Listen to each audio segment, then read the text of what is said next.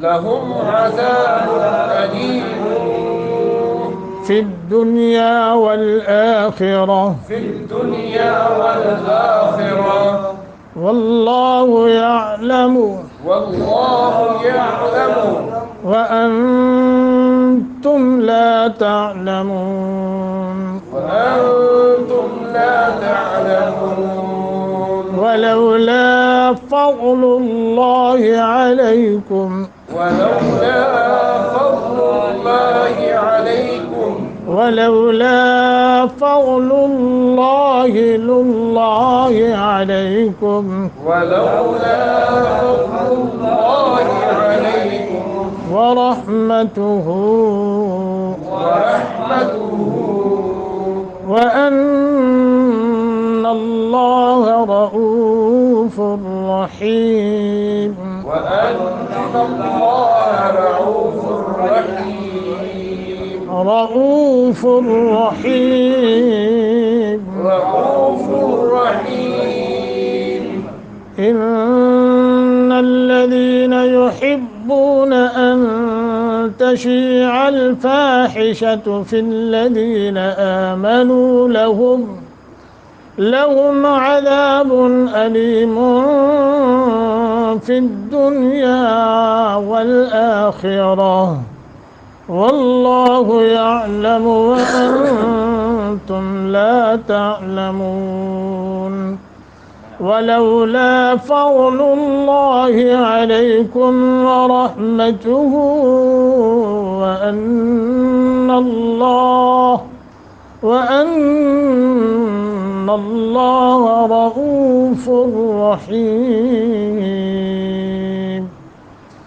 إن الذين